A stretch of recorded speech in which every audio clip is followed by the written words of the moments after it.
உங்கள் துக்கம் சந்தோஷமாய் மாறும். இயேசு கிறிஸ்துவின் அன்பு இன்று உங்களை சுத்தமாக்க போகிறது.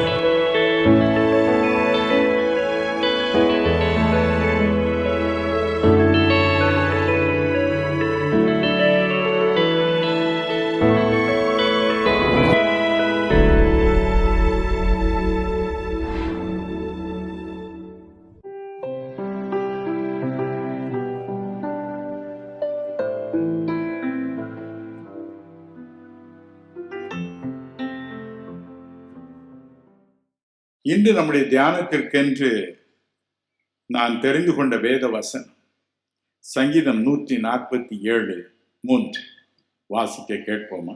இருதயம் நொறுங்குண்டவர்களை குணமாக்குகிறார், அவர்களுடைய காயங்களை கட்டுகிறார். தேவன் இருதயம் நொறுங்குண்டவர்களை குணமாக்குகிறார். ஏசாயா 61:1 நீங்கள் வாசிப்பீர்களானால், காணக்கூடாத இந்த இறைவன் மனு உருக்கொண்டு பூமிக்கு இறங்கி வந்தார். எதற்காக? இருதயம் நொறுங்குண்ட மக்களை குணமாக்குவதற்காக. இருதயம் நொறுங்குண்ட மக்களை அவர் ஒருவரால் தான் குணமாக்க முடியும். அவருடைய காயங்களை அவர் ஒருவர் தான் கட்ட முடியும். 1 சாமுவேல் 16:7 சொல்கிறது, மனிதன் முகத்தை பார்க்கிறான், தேவனோ நம்முடைய இருதயத்தை பார்க்கிறார். அவருக்குத்தான் எந்தெந்த இருதயங்கள் உடைந்திருக்கின்றன என்று தெரியும். அந்த காயங்களை எப்படி கட்டி ஆற்றுவது என்று தெரியும். இதற்கென்றே அவர் புறப்பட்டு வந்தார். உலகில் மனு கொண்டு வந்த அவர் இயேசு என்ற பெயரில் உலாவினார். ஒரு நாள் ஆலயம் ஒன்றிற்கு சென்றார். அங்கே தாம் வருகை தந்திருப்பது எதற்காக என்பதை திரும்பவும் மக்களுக்கு இவ்வாறு விளக்கினார். லூக்கா 4:18 இந்த பகுதியை வாசிக்க கேட்போமா? ஆவியானவர் என்மேல் இருக்கிறார், தரித்திரருக்கு சுவிசேஷத்தை பிரசங்கிக்கும்படி என்னை அபிஷேகம் பண்ணினார். இருதயம் நறுங்குண்டவர்களை குணமாக்கவும், சிறைப்பட்டவர்களுக்கு விடுதலையையும், குருடருக்கு பார்வையையும் பிரசித்தப்படுத்தவும், நொறுங்குண்டவர்களை விடுதலையாக்கவும். நறுங்குண்டதும் நொறுங்குண்டதுமான இதயம் உள்ளவர்களை குணமாக்க தேவாதி தேவன் நம் சிருஷ்டிகர்த்தா இந்த உலகில் மனிதனாய் இறங்கி வந்தார். என் அன்பிற்குரியவர்களே, இருதயம் நொறுங்குவது என்றால் என்ன? ஏன் அது நொறுங்குகிறது? நீதிமொழிகள் 15:13 சாலமோன் ஞானி சொல்கிறார், மனோ துக்கத்தினாலே மனிதனுடைய ஆவி வற்றி போகும், காய்ந்து போகும், வாடி போகும். இப்படி வாடிப்போன ஒரு ஆவி என்ன செய்யுமா? நீதிமொழிகள் 17:22 படி, உலர்ந்து போன இந்த ஆவி நம்முடைய எலும்புகளையும் உலரச் செய்து விடுமா? எலும்புகள் ஈரச்சத்து இல்லாமற் போன ஐயோ வலி நம்மை கொன்று போடும். நீதிமொழிகள் 18:14 சொல்கிறது, இவ்வாறு உலர்ந்து போன எலும்புகளை கொண்டவன், ஆவியை கொண்டவன், முறிந்து போன ஆவியை கொண்டவன் எப்படி இந்த உலகில் வாழ்வான்? கடினமான ஒரு காரியம். முறிந்து போன ஆவியை யார் தாங்கக்கூடும் என்று அங்கே அவன் புலம்புகிறான்.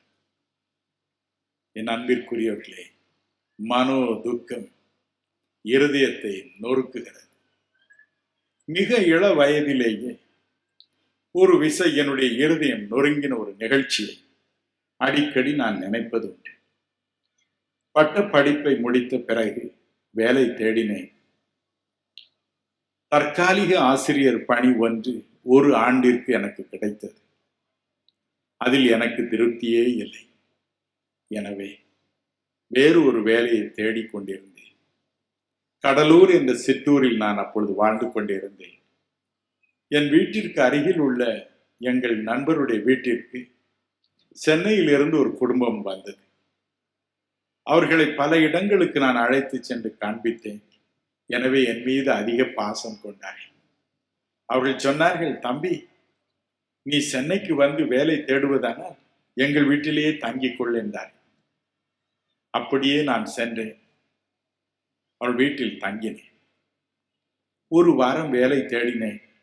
ஒன்றும் கிடைக்கவில்லை. ஒரு நாள் அவரிடம் சொன்னேன், நான் நாளை காலையில் ஊருக்கு போய்விடுவேன் என்று. சரி என்றார்கள். காலை வந்தது. தம்பி, இந்த ஒரு நாள் போய் வேலை தேடி வா, மாலையில் நீ உன் ஊருக்கு போகலாம் என்றார். அன்றும் வேலை தேடினேன், கிடைக்கவில்லை. சோர்வோடு மாலை திரும்பினேன். நான் சொன்னேன், நான் இப்பொழுது ரயிலுக்கு போகட்டும். அவள் சொன்னார்கள், எப்பா, நீ உங்க அம்மாவுக்கு ஒரே பிள்ளை, ராத்திரி எப்படி உன்னை தனியா அனுப்புறது, காலையில போகலாம் என்றார். சரி, காலை வந்தது. மூட்டை முடிச்சை கட்டினேன். அவர்கள் சொன்னார்கள், தம்பி, வேலை கிடைப்பது அவ்வளவு சுலபம் அல்ல, இன்னைக்கு ஒரு நாள் போய் வந்துரு, இன்னைக்கு ஒருவேளை வேலை கிடைக்கும் என்றார்கள். போய் வந்தேன். அதே சோர்வு. மாலை வந்தது. ஊருக்கு போகிறேன் என்றார் என்று நான் சொன்னேன். அவள் சொன்னார்கள், காலையிலே பார்க்கலாம் என்று. இப்படியே பாருங்கள், ஒரு மாதம் அன்பினால் என்னை அணைத்து ஊருக்கு போக விடாமல் வேலை தேடும் பணியிலே என்னை உற்சாகப்படுத்தினார். ஒரு மாதம் கழிந்தது. ஒரு நாள் என் தந்தையிடம் இருந்து எனக்கு ஒரு கடிதம் வந்தது. தம்பி, உடனே நீ புறப்பட்டு வா, உனக்கு ஸ்டேட் பேங்கில் ஒரு கிளார்க் வேலை கிடைத்திருக்கிறது என்று அந்த கடிதத்தில் எழுதப்பட்டிருந்தது. ஒரே ஓட்டமாய் ஓடினேன். கர்னூல் என்ற ஊரில் எனக்கு வேலை கிடைத்தது. அங்கு போய் வேலையில் சேர்ந்தேன். அவர்களுக்கு கடிதம் எழுதினேன், நான் திரும்ப வருவேன், லீவுக்கு வருவேன், வரும் பொழுது உங்களை கண்டு சந்திக்க விரும்புகிறேன் என்று சந்தோஷமாய் கடிதம் எழுதினேன். ஓராண்டு கழிந்தது. லீவு எடுத்துக்கொண்டே அந்த அங்கிளுக்கும் ஆன்டிக்கும், அவருடைய பெயர் டேவிஸ், அவருடைய 3 குழந்தைகளுக்கு விதம் விதமான வெகுமதிகளை வாங்கிக் கொண்டேன். மகிழ்ச்சியோடு சென்றேன். அவள் வீடு நெருங்க நெருங்க என் மகிழ்ச்சியை அடக்கவே முடியவில்லை. வீடு நெருங்கி வந்தது. 26 சோலையம்மன் தெரு என்ற இடத்தில் புரசவாக்கத்தில் குடியிருந்தார். அந்த தெருவுக்குள் நுழையும் பொழுது போதகர் ஒருவர் அங்கே வந்தார். நான் எல்லா போதகர்களையும் கௌரவப்படுத்துவதன் வழக்கு. அவருக்கு ஒரு பெரிய கும்பிடு போட்டேன். அவர் கேட்டார், தம்பி, நீ யார், எங்கிருந்து வருகிறாய், யாரை பார்க்க போகிறாய்? நான் விஷயத்தை சொன்னேன். அவருடைய முகம் கருத்து போயிற்று.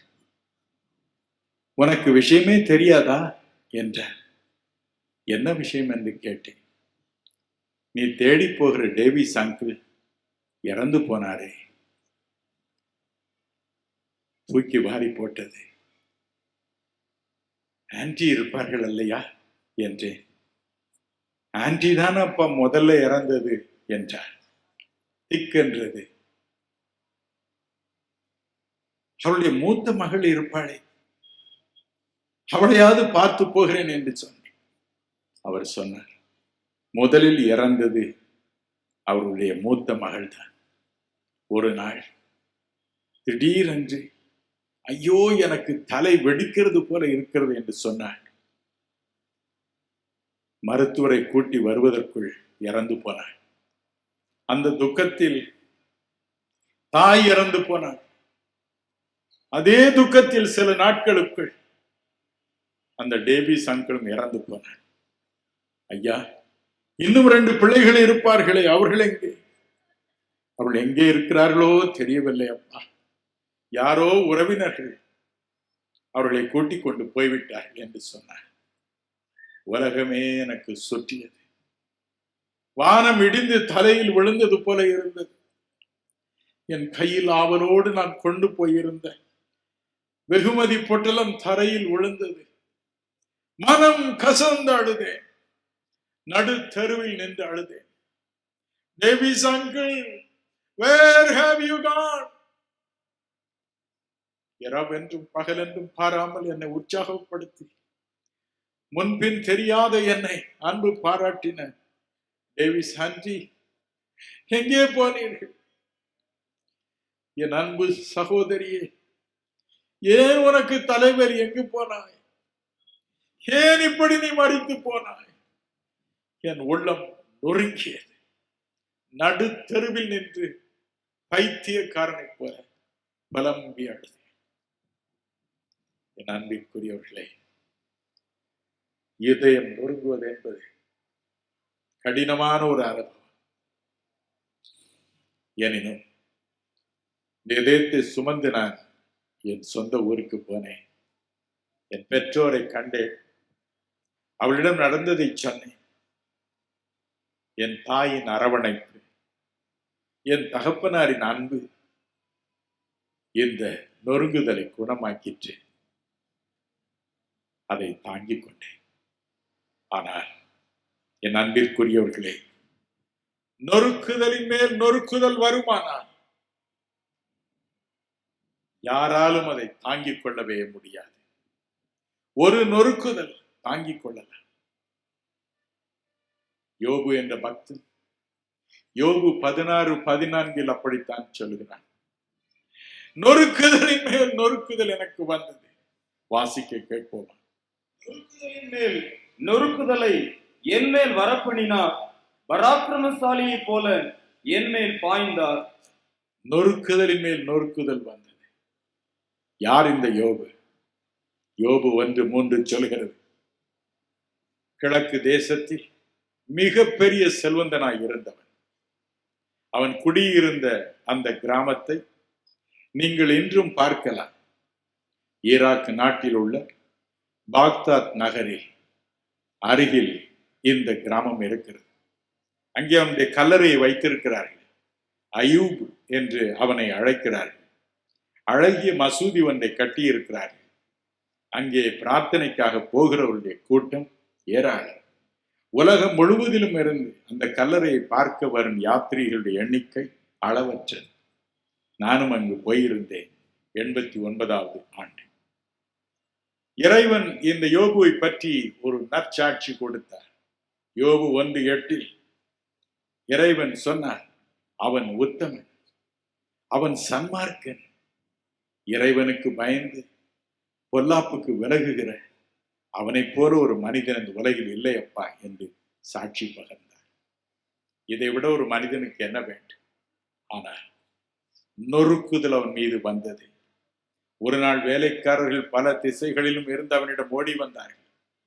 ஐயா, நம்முடைய ஒட்டகங்கள் எல்லாம் பிடிபட்டு போயின, நம்முடைய ஆடுகள் காணாமல் போயின, கழுதைகள் அழிந்து போயின.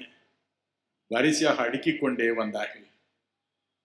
யோபுவுக்கு தலை சுற்றியது. ஆனால் இறுதியில் அவள் சொன்ன காரியம் உள்ளத்தை உடைத்தது. உம்முடைய 10 குமாரத்திகளும் வீட்டில் புசித்துக் கொண்டிருந்த வேளையில் கூரை இடிந்து விழுந்து மரித்து போனார். 10 பேருமா மரித்து போனார்? ஆம், ஒருவர் கூட தப்பவில்லை. 10 பேரும் ஒரே நேரத்தில் மரித்து போனார். உள்ளம் உடைந்தது. வேதம் சொல்கிறது, அவன் தன் சால்வை கிழித்தான், தன் தலையை சிரைத்தான், புழுதி அள்ளி போட்டுக்கொண்டு உட்கார்ந்தான். நான் நிர்வாணியாய் வந்தேன், நிர்வாணியாய் போவேன். தேவன் எனக்கு இவைகளை கொடுத்தார், அவைகளை எடுத்து விட்டார், அவருக்கு நன்றி என்று சொன்னார். நொறுக்குதலை சமாளித்துக் கொண்டார். ஆனால் யோபு 2:7 சொல்கிறது, அடுத்து வேறொரு நொறுக்குதல் வந்தது. உச்சன் தலையிலிருந்து உள்ளங்கால் வரை கொடூரமான எரிபந்தமான கொப்பளங்கள் தோன்றின. ஓடுவண்டை எடுத்துக்கொண்டார், சுரண்டி கொண்டு சாம்பலில் உட்கார்ந்தார். நொறுக்குதல். அவன் மனைவி வந்தார். எந்த மனிதனுக்கும் எல்லா சூழ்நிலையிலும் ஆறுதல் கொடுப்பது உடைய மனைவிதான். மனைவி என்ன சொன்னார்? இன்னுமுடைய உத்தமத்தில் நீர் உறுதியாய் நிற்கிறீரோ, தேவனை தூஷித்து உயிரை விடும் என்றார். உள்ளம் நொறுங்கியது. அவனுடைய ஆப்த நண்பர்கள் 3 பேர் ஓடி வந்தார்கள். யோபு 2:12-13 சொல்கிறது, அவனுடைய துக்கம் மகா கொடிய துக்கம் என்று கண்டு அவனோடு 7 நாட்கள் உட்கார்ந்தார்கள், அழுதார்கள், அழுது புலம்பினார்கள். நாட்கள் கடந்தன. யோபு 19:1-3 வரை உள்ள வசனங்களை பாருங்கள். அவர்களும் அவன் உள்ளம் நோகும்படிக்கு பேச ஆரம்பித்தார்கள். அவன் சொன்னான், இதுவரைக்கும் 10 தடவை என்னை நிந்தித்து விட்டீர்கள், ஏன் எனக்கு கடின முகம் காண்பிக்கிறீர்கள்? உங்கள் கடின வார்த்தைகள் என் உள்ளத்தை உடைக்கின்றன என்றார். நொறுக்குதலின் மேல் நொறுக்குதல். இறுதியில் என்ன சொன்னான்? யோபு 17:15 அவன் சொன்னான், இப்பொழுது என் நம்பிக்கை எங்கே? என் நம்பிக்கை எனக்கு காண்பிப்பவன் யார்? இப்பொழுது என் நம்பிக்கை எங்கே? நொறுக்குதல் மேல் நொறுக்குதல். என் நம்பிக்கை எல்லாம் பாழாகிவிட்டது. யோபு 7:6 சொல்லுகிறான், என் நாட்கள் எல்லாம் நம்பிக்கை இல்லாமல் முடிந்து போ. என் நாட்கள் எல்லாம் நம்பிக்கை இல்லாமல் முடிந்து போ. என் வாழ்க்கையில் இளமையில் எனக்கு வந்த ஒரே ஒரு நொறுக்குதலின் அனுபவத்தை பற்றி உங்களுக்கு சொன்னேன். யோபுவுக்கோ நொறுக்குதலின் மேல் நொறுக்குதல். நம்பிக்கை இழந்தான். என் நம்பிக்கை இப்பொழுது எங்கே? நம்பிக்கை இல்லாமல் என் நாட்கள் முடிந்து போ. நொறுங்குண்ட இதயத்தோடு அவன் புலம்பி அழுதான். நொறுங்குண்ட இதயம். பக்தன் ஒருவன் இப்படி பாடினான்,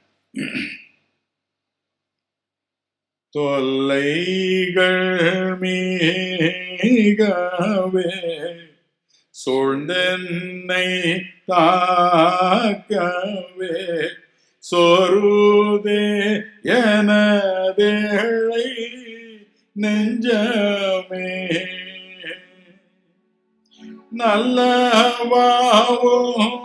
நல்லவாவோமையன்றே யாரென்னை அறிவார், நாடி உன் திருவடி பணிந்தே ஈன ஜனம் வெகுபே எனக்கேருந்தாலும் என் மன தோயதான் அறிவாரோ, உமையன்றி வேறவர்க்கும் உரித்தன் மேலுளதோ, உயிர் கொடுத்தென்னை மீட்ட அரசே,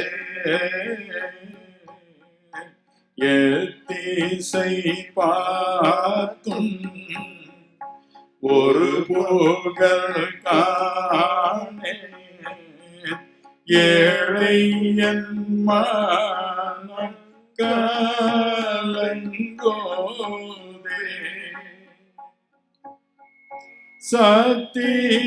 சத்தியநாதா தயை நீரை போதா, ஏழைக்கு இறங்க ஒண்ணாதா, தொல்லைகள் மீகவே சூழ்ந்தென்னை தாக்கவே சோருதே எனதேழை நெஞ்சமே.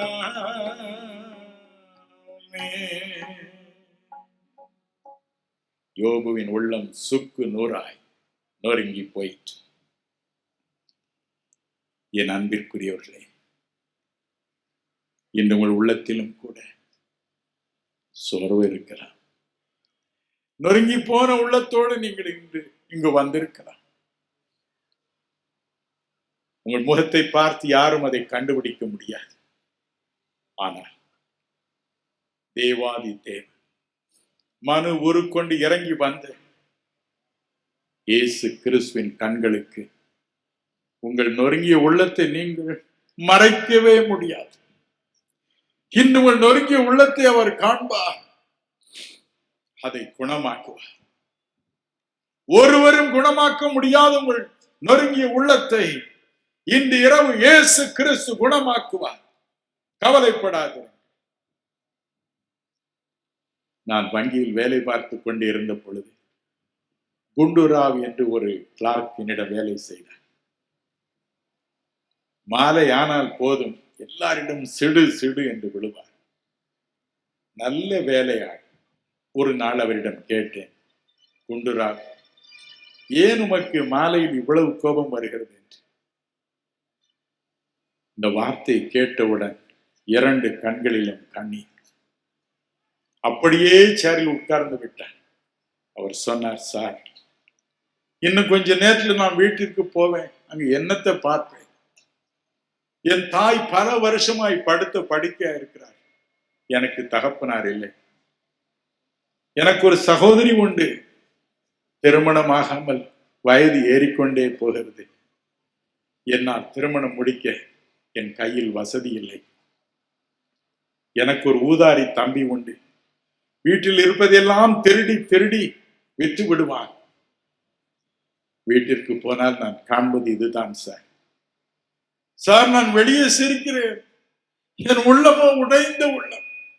யாரும் என்னை விளங்கிக் கொள்ள முடியாது என்று சொன்னார். மனம் கசந்து அழுதார். அப்படி வந்திருக்கிறீர்களா? அல்லது என் கணவன் ஒரு குடிகார கணவன், ஒவ்வொரு நாளும் குடித்து வந்து அடிக்கிறான். நான் வாழ்வதை விட சாவது நல்லது என்று எண்ணி வந்திருக்கிறீர்கள். இயேசுவை அறிவார்.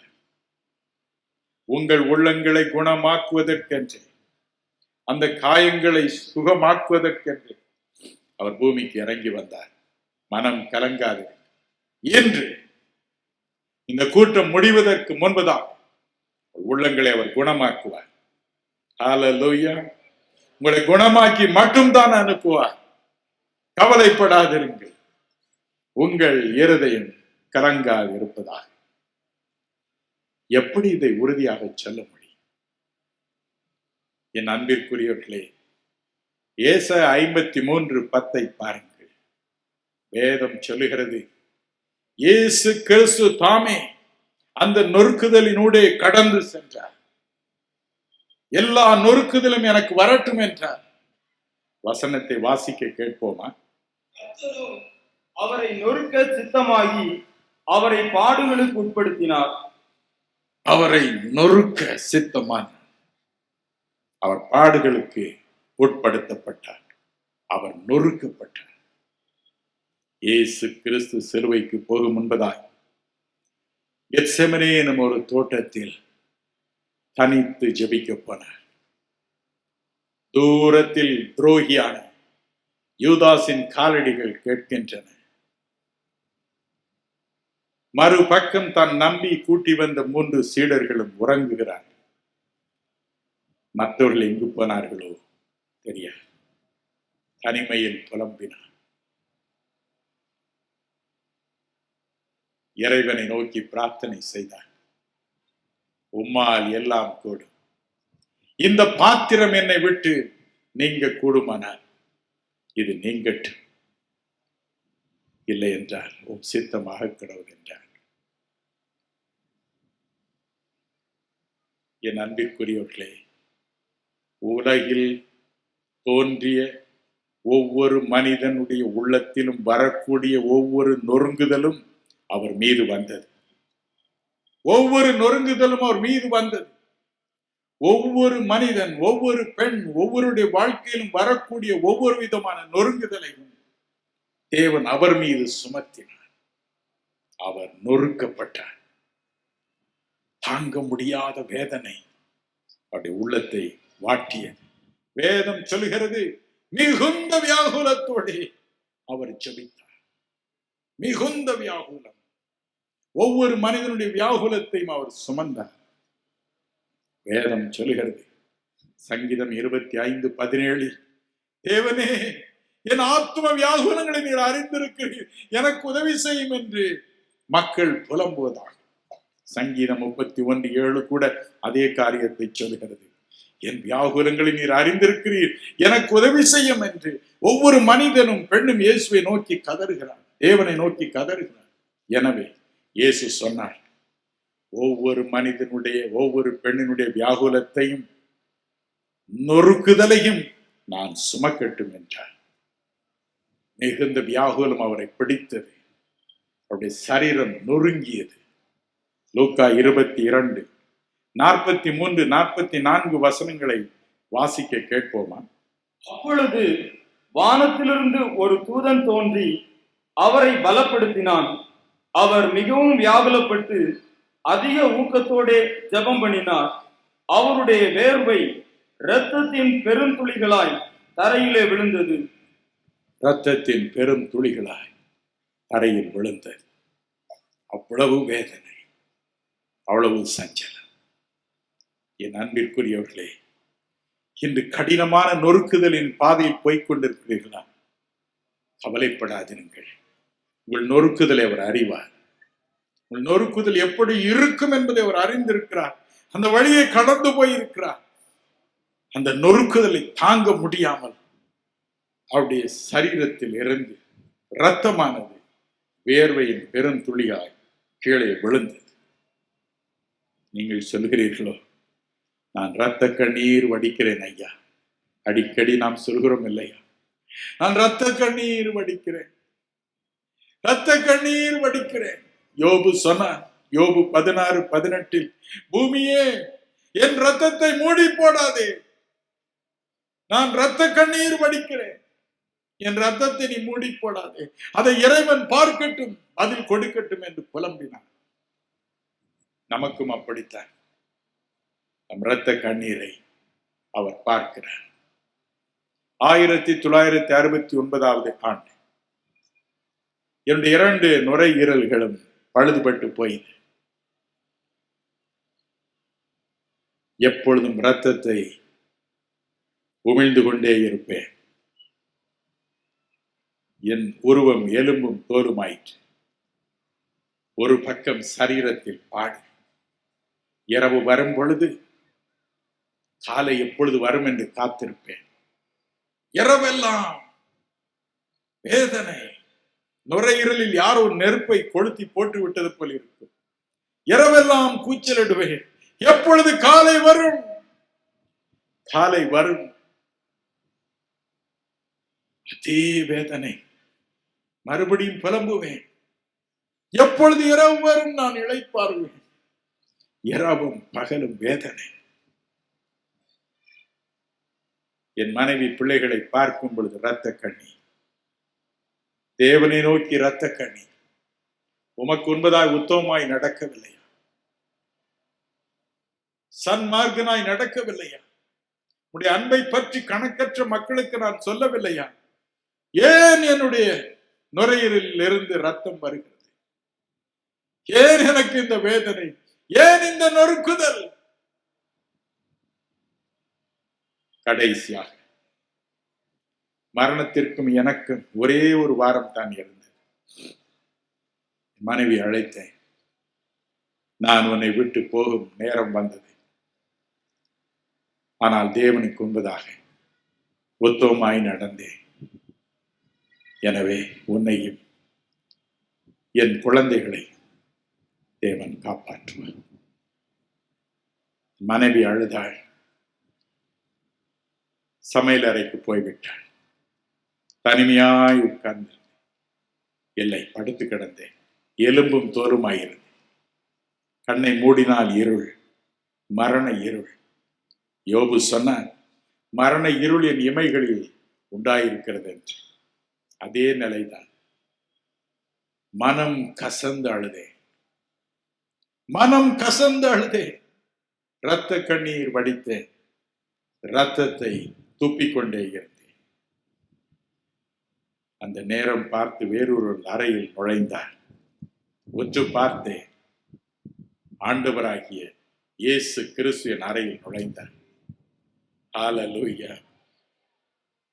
அவருடைய பிரசன்னம் எல்லாவற்றையும் மாற்றும்.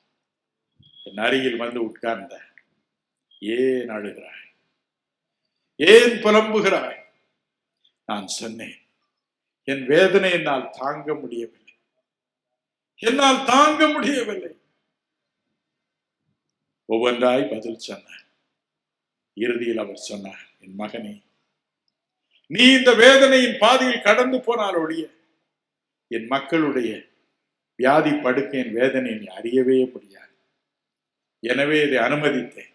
எனினும் இப்பொழுது நான் உன்னை எழுப்புவேன், மறுபடியும் நீ என் ஊழியத்தை செய்வாய் என்றார். ஒரே ஒரு தொடுதல், மறைந்த. அற்புதம் ஆச்சரியமாக என் உடல் தேர ஆரம்பித்தது. டாக்டர் சொன்னார், என்ன ஆச்சரியம், என்ன ஆச்சரியம் இது, உயிர் பெற்று எழுந்தேன். என் அன்பிற்குரியவர்களே, நம் நொறுக்குதலை அவர் அறிந்திருக்கிறார். இன்று இரவும் கூட இரத்த கண்ணீரோடு நீங்கள் வந்திருக்கலாம், வேதனையோடு வந்திருக்கலாம், வாழ்வதை விட நான் சாவது நல்லது என்று சொல்லி வந்திருக்கலாம். சரீரத்தின் பாடுகளினால் ரத்தத்தை நீங்கள் என்னை போல துப்பிக் கொண்டிருக்கலாம். கணவனுடைய அடி பொறுக்க முடியாமல் உடலெல்லாம் காயத்தினால் வீங்கி இரத்த கண்ணலோடு நீங்கள் வந்திருக்கலாம். அழுது கண்கள் இரத்தத்தை போல தோற்றம் அளிக்கலாம். கவலைப்படாதிருங்கள். அல்லது நோய்கள் உங்கள் சரீரத்தை வாட்டி வதைப்பதினால் சரீரத்தில் பலவிதமான பாடுகளோடு சஞ்சலத்தோடு வந்திருக்கலாம். இந்த நோயில் வாழ்வதை விட சாவது நல்லது என்று எண்ணி புலம்பி வந்திருக்கலாம். ஆனால் இன்று இரவு உங்கள் துயரத்திற்கு ஒரு முடிவு தரும் இரவு. இன்று இரவு உங்கள் துயரத்திற்கு ஒரு முடிவு தரும் இரவு. ஹல்லேலூயா, ஹல்லேலூயா, ஹல்லேலூயா. காரணம் ஒன்றே, மனு ஒரு கொண்டு இறங்கி வந்த தேவாதி தேவனாகிய இயேசு கிறிஸ்து கெத்செமனே தோட்டத்தில் உங்களுடைய நொறுக்குதல் அத்தனை தான் அனுபவித்தார். அனுபவித்த அவர் வேதனையோடு மன உருக்கத்தோடு உங்களுடைய வேதனையை நீக்குவதற்காக அருகே உலாவிக் கொண்டிருக்கிறார். ஒவ்வொரு அருகிலும் அவர் உலாவிக் கொண்டிருக்கிறார். வேதம் சொல்கிறது, எபிரேயர் 2:9, ஒவ்வொருவருக்காகவும் அவர் மரணத்தின் கசப்பை ருசி பார்த்தார். ஒவ்வொருவருக்காக, ஒவ்வொருவருக்காக, ஒவ்வொருவருக்காக. ஒருவராவது இன்று இரவு ஆசீர்வாதம் பெறாமல் போகவே முடியாது. ஒருவராவது தங்கள் நொறுக்குதலுக்கு ஒரு பரிகாரத்தை கிறிஸ்துவிடம் இருந்து பெறாமல் நீங்கள் போகவே முடியாது. ஹல்லேலூயா. எத்தனை பேர் அதை நம்புகிறீர்கள்? கரங்களை உயர்த்த அவருக்கு நன்றி செலுத்துங்கள். பார்க்கலாம், அவர் உங்கள் அருகே உலாவிக் கொண்டிருக்கிறார், உங்களை உற்று பார்த்து கொண்டிருக்கிறார், நொறுக்குதலை பார்த்து கொண்டிருக்கிறார், இருதயத்தின் நொறுக்குதலை பார்த்து கொண்டிருக்கிறார், சரீரத்தின் நொறுக்குதலை பார்த்து கொண்டிருக்கிறார். இப்பொழுது உங்களை குணமாக்குவார். இன்று இரவு உங்களுக்கு விடுதலை அருளை செய்வார். நாளைக்கல்ல, இன்று. இன்று என்னோடு சொல்வீர்களா? இந்த வார்த்தையை சொல்வீர்களா? நாளைக்கல்ல, நாளைக்கல்ல, நாளைக்கல்ல, நாளைக்கல்ல, இன்று, இன்று, இப்பொழுது இயேசுவை ஆசீர்வதிப்பார். இயேசுவை தொடுவார், என் நொறுக்குதலை நீக்குவார். ஒரு பழைய பாட்டை பாடுவோமா? நான் பாடுற பாட்டுலாம் 20 நூற்றாண்டுக்கு முன்ன உள்ள பாட்டு, பழைய பாட்டு, மறக்க முடியாத பாட்டு.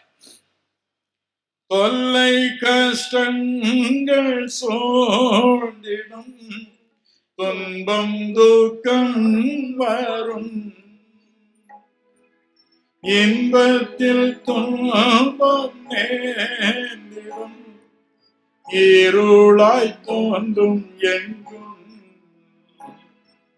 சோதனை வரும் வேளையில் சொற்கேட்கும் செவியிலே,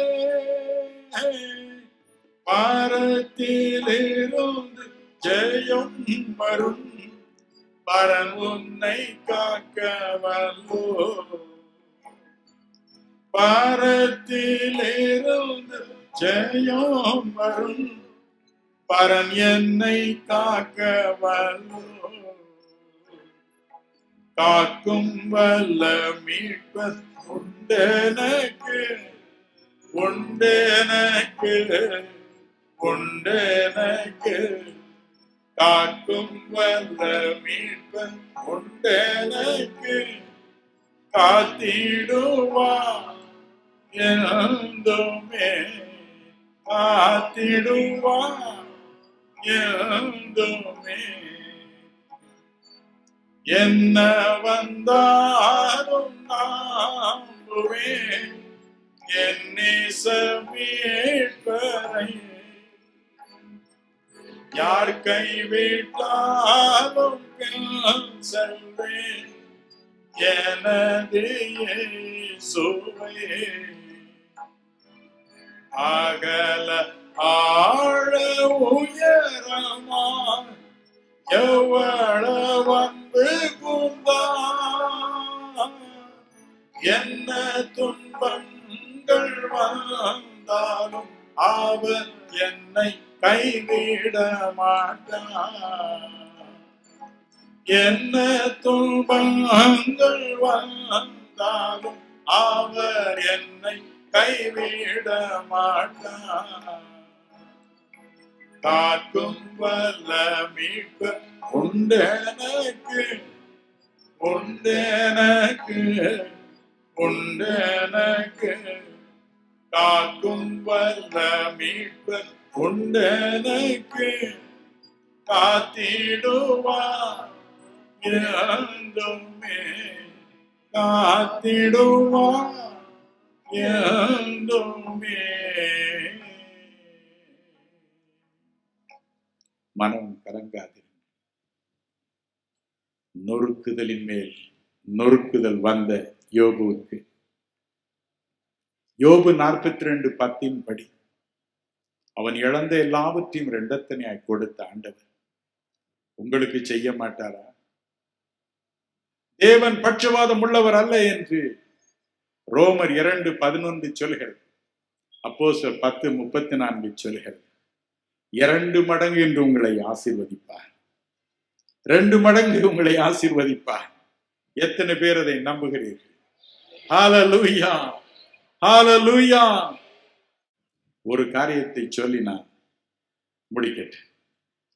வேதம் சொல்கிறது, இயேசு 61:3 காணக்கூடாத இறைவன் இறங்கி வந்தது இந்த நொறுக்குதலை தாம் அனுபவிப்பதற்காக மட்டுமல்ல. இயேசு 61:3 படி துக்கத்திற்கு பதிலாக நமக்கு ஆனந்த தைலத்தை கொடுப்பதற்காக, துயரத்திற்கு பதிலாய் ஆனந்த தைலம், நொறுக்குதலுக்கு பதிலாக ஆனந்த தைலத்தை கொடுக்கவே அவர் வந்தார். சங்கீதம் 38:8 சங்கீதக்காரன் என்ன சொல்கிறார் கேட்போமா? பலனற்று போய் மிகவும் நொறுக்கப்பட்டேன், என் இருதயத்தின் கொந்தளிப்பினால் கதறுகிறேன். ஏன் அவன் இருதயம் நொறுங்கியதான்? அதே சங்கீதம் 38:4, 6 2 வசனங்களை வாசிக்க கேட்போம். என் அக்கிரமங்கள் என் தலைக்கு மேலாக பெருகிற்று, அவைகள் பார சுமை போல என்னால் தாங்கக்கூடாத பாரமாயிற்று. நான் வேதனைப்பட்டு ஒடுங்கினேன், நாள் முழுவதும் துக்கப்பட்டு திரிகிறேன். நாள் முழுதும் துக்கப்பட்டு திரிகிறேன். நொறுங்குதல். அவன் சொல்கிறான், நான் செய்த பாவங்கள் தலைக்கு மேல் பெரிய பாரச்சுமைய ஒன்றன் மீது ஒன்றாக சுமந்திருக்கிறது. எனவே நாள் முழுவதும் நான் அழுது கொண்டே தெரிகிறேன், புலம்பிக் கொண்டே தெரிகிறேன் என்று சொல்கிறார். தேவன் அதை பார்த்தார். இந்த நொறுக்குதலுக்கும் ஒரு முடிவு உண்டாக்க வேண்டும் என்று சொன்னார். அவர் என்ன செய்தாரா? 1 பேதுரு 2:24 வாசிக்க கேட்போமா? நாம் பாவங்களுக்கு செத்து நீதிக்கு பிழைத்திருக்கும்படிக்கு அவர் தாமே தமது சரீரத்திலே நம்முடைய பாவங்களை சிலுவையின் மேல் சுமந்தார், அவருடைய தழும்புகளால் குணமானீர்கள். இயேசு கிறிஸ்து சிலுவையில் நம் ஒவ்வொருவருடைய பாவங்களை, அக்கிரமங்களை, மீறுதல்களை தாமே சுமந்தார். யாரும் அவரை சுமக்க சொல்லவில்லை. இயேசு 53:12 வசனத்தை பாருங்கள். அவர் தாமே நம்முடைய பாவங்களை சுமந்தார். பாவங்கள், அக்கிரமங்கள் நம்முடைய வாழ்க்கையை நரகமாக்குகின்றன. பழைய பாவ வாழ்க்கையின் நினைவு உள்ளத்தை உடைத்துக் கொண்டே இருக்கிறது. ஐயோ, நான் ஏன் அப்படி பேசினேன், ஏன் கோபப்பட்டேன், ஏன் பொய் சொன்னேன், ஏன் தவறான வார்த்தைகளை பயன்படுத்தினேன், ஏன் அந்த கெட்ட பழக்க வழக்கத்தில் ஈடுபட்டேன், ஏன் வேறொரு ஆளுடைய மரணத்திற்கு காரணமானேன். பழைய நினைவுகள் உள்ளத்தை நொறுக்கிக் கொண்டே இருக்கின்றன. ஒரு சமயம் எனக்கு தெரிந்த ஒரு அம்மையார் வேலையில்லாமல் கிராமத்திலே வாடிக்கொண்டிருக்கிற திருமணமாகாத பெண்களுக்கு ஏதோ ஒரு தொழிலை கற்றுத்தர வேண்டும் என்று ஒரு திட்டத்தை ஆரம்பித்தார். தையல் கற்றுக் கொடுத்தார். ஏராளமான வாலிப பிள்ளைகள் வந்து படித்தார். ஒரு மாதம் ஆயிற்று, எல்லாம் கற்றாயிற்று. அந்த பிள்ளைகள் எல்லாம் வீடு திரும்ப வேண்டிய நேரம் வந்தது. எல்லாரும் நன்றி என்று சொல்லி போய்விட்டார். ஒரு பெண் மட்டும் போக மறுத்து விட்டார். அவள் என்ன சொன்னார்? அம்மா, தயவு செய்து என் வீட்டிற்கு என்னை அனுப்பி விடாதீங்க. நான் ஒரு ஏழை, வீட்டில் யாருக்கும் ஒரு வருமானமும் கிடையாது. ஆகவே நான் வீட்டிற்கு போனால் என்னை விபச்சாரத்தில் ஈடுபடுத்துவார்கள். விபச்சாரம் செய்து நான் சம்பாதிக்கும் பணத்தில் தான் அத்தனை பேரும் சாப்பிடுகிறார்கள். இங்கு வந்த பிறகு நான் செய்த குற்றங்களை எல்லாம் ஆண்டவரிடம் சொன்னேன். என்னை மன்னிக்கும்படி வேண்டினேன். அவர் என்னை மன்னித்திருக்கிறார். தயவு செய்து என்னை திருப்பி அனுப்பி விடாதீர்கள். அந்த பழைய பாவ வாழ்க்கை எனக்கு வேண்டாம். மனம் கசந்தாள். காரணம், ஆண்டவராகிய இயேசு அவளுடைய கண்ணீரை பார்த்து, நொறுங்கிய உள்ளத்தை பார்த்து அவளுடைய பாவங்களை மன்னித்தார். புதிய ஒரு இருதயத்தை, தூய்மையான இருதயத்தை கொடுத்தார். சங்கீதம் 51:12 சொல்கிறது, பாவத்திலிருந்து மீட்கப்பட்டதினால் ஒரு மகிழ்ச்சியின் அனுபவத்தை கொடுத்தார். ரட்சண்யத்தின் சந்தோஷத்தை கொடுத்தார். எனவே அந்த சந்தோஷத்தை இழக்க அவளுக்கு இஷ்டமில்லை. எனக்கு அந்த பழைய வாழ்க்கை வேண்டாம். நான் இந்த ரட்சிப்பின் சந்தோஷத்தை இழக்க விரும்பவில்லை என்று சொன்னார். பாவத்தினால் வந்த நொறுக்குதல் மறைந்தது. 2 ஆண்டுகளுக்கு முன்பதாக அமெரிக்க ஐக்கிய நாட்டில் மிஸ் டக்கர் என்ற ஒரு பெண்ணுக்கு மரண தண்டனை விதிக்கப்பட்டது. 2 பேரை கொன்றதற்காக சிறையில் வாடினாள். 10 ஆண்டுகள் தன் உயிருக்காக கோர்ட்டில் போராடினாள். மரணத்தை கண்டு பயம். ஒரு நாள் போதகர் ஒருவர் வந்தார். மறு உலக வாழ்வை பற்றி சொன்னார். ஆண்டவர் எப்படி குறைகள் குற்றங்களை மன்னிக்கிறவர் என்று சொன்னார். நொறுங்கி இருந்த அவருடைய உள்ளத்திற்கு அது தேனை போல இருந்தது, மதுரமாய் இருந்தது. மனம் கசந்து அழுதாள். ஆண்டவரே, உம்மை அறியாத நாட்களில் தெய்வ பயமற்றவளாய் பணத்திற்காக இருவரை கொண்டது உண்மைதான்.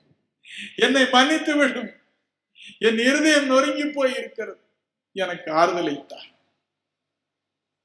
ஆண்டவர் மனம் இறங்கினார். தன் பாவங்களை அவர் மன்னித்தார் என்ற நிச்சயம் அவளுக்கு வந்தது. அவளையும் அறியாமல் ஒரு பரவசம் வந்தது. மகிழ்ச்சி உள்ளத்தை நிரப்பியது.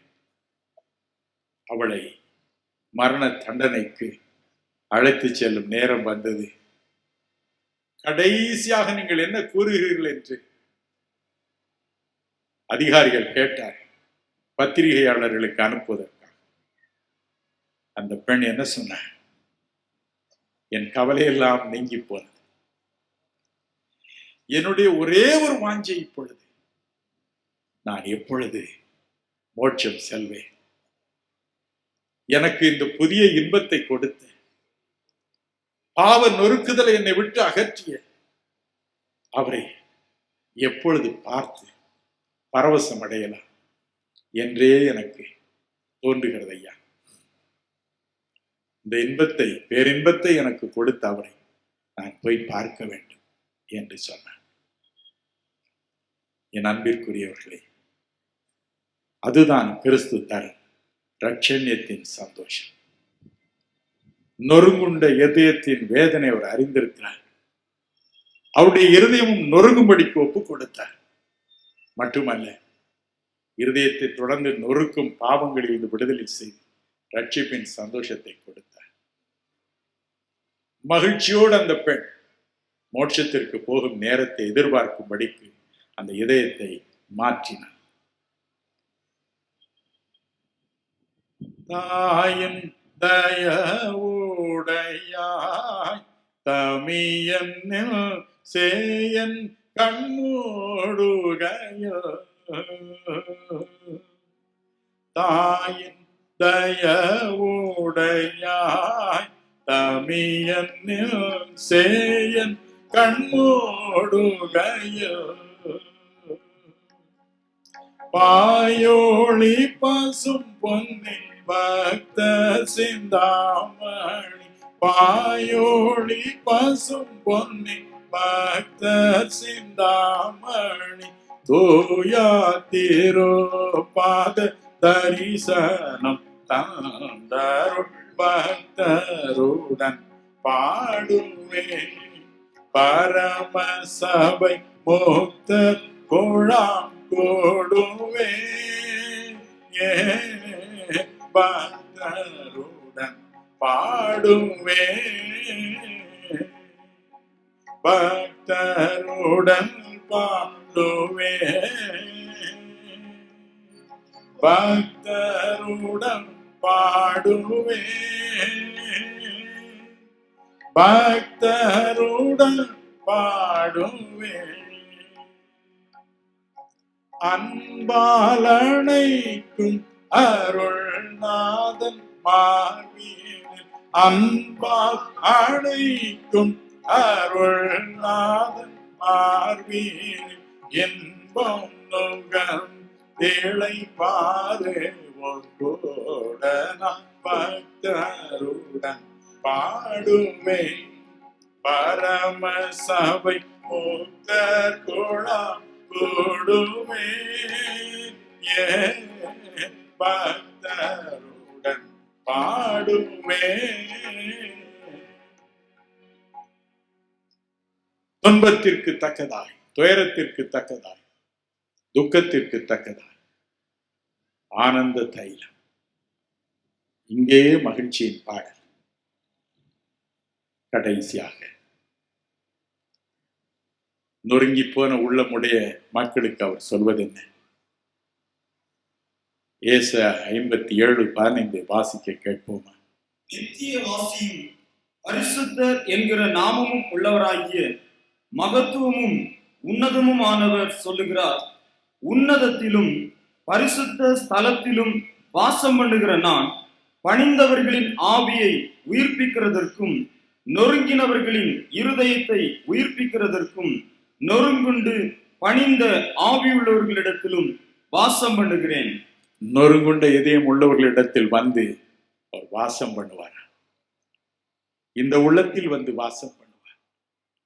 நீங்கள் சொல்லுகிறீர்கள், என் இருதயம் நொறுங்கி போன இருதயம் ஐயா, ஒரு விதத்திலும் எனக்கு சந்தோஷம் இல்லை. ஓ அப்படியா, நான் வந்து வாசம் பண்ணட்டும். இறைவனுக்கு ஒரு அருமையான பெயர் உண்டது, என்ன தெரியுமா? சங்கீதம் 43:4 என் ஆனந்த களிப்பு. நம்முடைய ஆனந்தம், நம்முடைய களிப்பு எல்லாவற்றையும் ஒன்று சேர்த்து அதற்கு ஒரு உரு கொடுக்க முடியுமானால் அதுதான் இறைவன். நம்முடைய ஆனந்த களிப்பு. அவர் சொல்லுகிறார், இருதயம் நொறுங்கி போயிட்டான், நான் வந்து அதில் வாசம் பண்ணட்டும். மகிழ்ச்சியோடு வருவார். பிரியமானவர்களே, இன்றிரவு நாம் அவரை கூப்பிட போகிறோம். அவர் இறங்கி வருவார், நம் உள்ளத்திற்குள் வருவார், நம்முடைய வீட்டிற்கும் வருவார். நம்மோடு அங்கு வந்து வசிப்பார். யோவான் 14:23 சொல்லுகிறது, ஒருவன் என்னில் அன்பாய் இருந்தால் அவன் என் வார்த்தைகளை கைக்கொள்ளுவான், நானும் என் பிதாவும் வந்து அவனோடு வாசம் பண்ணுவான். எத்தனை மகிழ்ச்சி! கவலைப்படாதிருங்கள். அவர் உங்கள் இல்லத்திற்கு வந்து உங்களோடு கூட வாசம் பண்ண விரும்புகிறார். இன்று இரவு நம்முடைய இதயத்திற்குள் அவரை கூப்பிடுவோம்.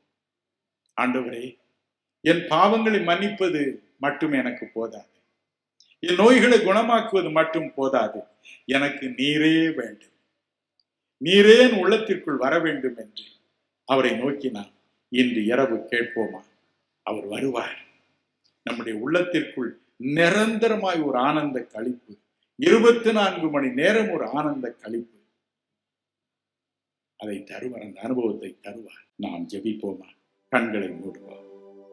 Thank you, Jesus. Wonderful Jesus. Mighty Jesus. என் அன்பிற்குரியவர்களே, உங்கள் இருதயம் என்று நொறுங்கி போய் இருக்கிறதா? உங்கள் வாழ்க்கை நொறுங்கி போய் இருக்கிறதா?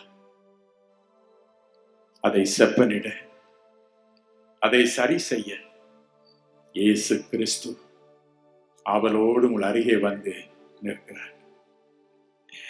தயவு செய்து அவருடைய பாதத்தில் உங்கள் கண்ணீரை சிந்துங்கள். உங்கள் வாயை திறவுங்கள், உங்கள் இதயத்தை திறவுங்கள், நாவை திறவுங்கள். அவருடைய பொற்பாதத்தில் உங்கள் கண்ணீரை சிந்துங்கள், உங்கள் கண்ணீரை சிந்துங்கள். ஆண்டவரே, என் இதயம் நொறுங்கி போய் இருக்கிறது. குடும்பத்தில் எனக்கு சந்தோஷம் இல்லை, என் வாழ்க்கையில் எனக்கு சந்தோஷம் இல்லை, படிக்கும் இடத்தில் எனக்கு சந்தோஷம் இல்லை, வேலை பார்க்கும் இடத்தில் எனக்கு சந்தோஷம் இல்லை. உங்கள் கண்ணீரை பாதத்தில் சிந்துவீர்களா? இயேசு உங்கள் அருகே நின்று கொண்டிருக்கிறார். முதலாவது, ஆண்டவரே, என் வாழ்க்கையில் உள்ள பாவக்கரைகளை அகற்றி போடும். நீர் என் உள்ளத்திற்குள் வருவதற்கு அது தடையாக இருக்குமானால் தயவு செய்து அதை எடுத்து போடும் என்று கண்ணீரோடு நாம் கெஞ்சுவோமா? இன்று இரவு ஒரு அற்புதமான மாறுதலை கட்டளையிடவே உங்களை அவர் இங்கு அழைத்து வந்திருக்கிறார். அற்புதமான ஒரு மாறுதல். தேவாதி தேவன் இன்று இரவு உங்கள் நெஞ்சில் பிரவேசிப்பார், உள்ளத்திற்குள்ளே பிரவேசிப்பார். ஆண்டவரே, என் பாவங்கள் என்னை விட்டு நீங்க வேண்டும், என் அக்கிரமங்கள் என்னை விட்டு நீங்க வேண்டும், என் குணம் மாற வேண்டும் ஐயா, என்னுடைய முரட்டாட்டமான குணம் மாற வேண்டும் ஐயா, என் கோப குணம் மாற வேண்டும் ஐயா, என்னுடைய சகிப்புத்தன்மை இல்லாத குணம் மாற வேண்டும் ஐயா என்று கண்ணீரோடு புலம்புவோமா? பிரியமானவர்களே, முதலாவது இந்த பாரத்தை அவர் எடுத்து போடட்டும், இந்த தடுப்பு சுவரை அவர் எடுத்து போடட்டும். அவளோடு அவர் காத்திருக்கிறார், நமக்கு உதவி செய்யவே அவர் காத்திருக்கிறார். இன்று இரவு இந்த தடுப்பு சுவரை அவர் உடைப்பார். பாவம் எனும் தடுப்பு சுவரை உடைப்பார், அக்கிரமம் எனும் தடுப்பு சுவரை உடைப்பார், மீறுதல் எனும் தடுப்பு சுவரை உடைப்பார், கெட்ட பழக்க வழக்கங்கள் என்ற தடுப்பு சுவரை அவர் உடைப்பார். ஹல்லேலூயா! உடைப்பார், உடைப்பார், உடைப்பார், உடைத்து நொறுக்குவார், நிரந்தரமாக அதை அகற்றி போடுவார். தடைகளை அகற்றுகிறவர் உங்களுக்கு முன்னே கடந்து போவார் என்று வேதம் சொல்கிறது. இன்று இரவு தடைகள் எல்லாவற்றையும் அகற்றுகிறவர் உங்களுக்கு முன்னே கடந்து போவார். ஆசையோடு வந்திருக்கிறார், தடைகளை இப்பொழுது அகற்றி போடுவார். ஹல்லேலூயா! Thank you Jesus. Wonderful Jesus. ஐயா, என்னுடைய வாழ்க்கையில் தேவாதி தேவன் என்று இறங்கி வர வேண்டும். ஆனந்த களிப்பாகிய தேவாதி தேவன் இறங்கி வர வேண்டும். காணக்கூடாத இறைவன் இறங்கி வர வேண்டும். ஆகவே என் வாழ்க்கை முதலாவது சுகமாக சுத்தமாக மாற வேண்டும் என்று விரும்புகிறவர்கள் தயவு செய்து எழுந்து நிற்பீர்களா? இருக்கும் இடத்தில் எழுந்து நின்று, தேவாதி தேவனே, நீர் எனக்கு வேண்டும், ஆகவே தடையாய் இருக்கிற என் பாவங்களை நீக்கும் என்று கதறி அழுவீர்களா? யார் யாருக்கு தூய்மையான உள்ளம் வேண்டும்? யார் யாருக்கு நிரந்தரமாய் தூய்மையான ஒரு உள்ளம் வேண்டும்?